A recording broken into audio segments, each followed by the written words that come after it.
ಆದರೆ ವಿಶೇಷವಾಗಿ ಒಂದು ಸಲ ಒಂದು ಕಾರ್ಯವನ್ನ ನಿಮ್ಮ ಊರೊಳಗ ಮಾಡಿದಪ್ಪ ಅಂದ್ರೆ ಅದು ಇತಿಹಾಸ ನಿರ್ಮಾಣ ಆಗ್ಬೇಕು. ಇತಿಹಾಸ ನಿರ್ಮಾಣ ಆಗ್ಬೇಕು.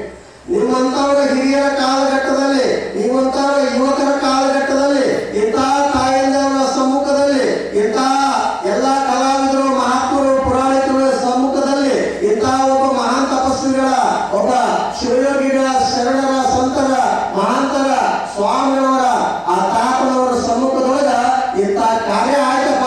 ಅದು ಇತಿಹಾಸದೊಳಗೆ ಉಳ್ಕೊಂತು ನನ್ನ ಜೀವಮಾನದೊಳಗೆ ನೋಡುವಂತ ಭಾಗ್ಯ ಆಯ್ತಲ್ಲ, ನನ್ನೇ ಪುಣ್ಯ ಅನ್ನುವಂತ ಭಾವ ನಿಮ್ಮಲ್ಲಿ ಬರೋದು. ಮನುಷ್ಯ ಇವತ್ತಿರ್ತದ, ನಾಳೆ ಹೋಗ್ತಾನ್ರಿ. ದುಡ್ಡ ಇವತ್ತಿರ್ತದ, ನಾಳೆ ಹೋಗ್ತದ. ಆದ್ರೆ ಇರುವಂತ ಸಂದರ್ಭದಲ್ಲಿ ನೀನು ಏನು ಮಾಡಿದೆ ಅನ್ನುವಂಥದ್ದು ಬಹಳ ಮುಖ್ಯ ಇರ್ತದೆ, ಬಹಳ ಮುಖ್ಯ ಇರ್ತದೆ.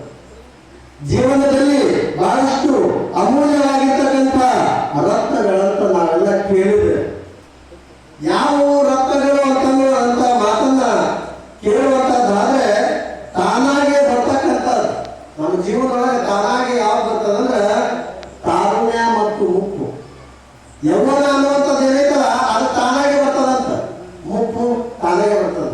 ನೀವು ಮುಪ್ಪು ಬೇಕಂತ ಬಯಸ್ತಾರೆ, ಯಾರು ಬಯಸ್ತಾರೆ? ಯಾರು ಬಯಸ್ತಾರೆ? ಏನಾದ್ರು ಯೌವನ ಬೇಕಂತ ಬಯಸ್ತಾರ? ಯಾರು ಬಯಸ್ತಾರೆ? ಅವರೇ ಮುಂದಕ್ಕೆ ಇಂಥ ರತ್ನಗಳಲ್ಲಿ ಬದುಕ್ತಕ್ಕಂಥವ್ರು. ಆದ್ರೆ ನಮ್ಮ ಸಂಗಡ ಬರ್ತಕ್ಕಂಥವು ಯಾವ, ಇವು ಇಂಪಾರ್ಟೆಂಟ್.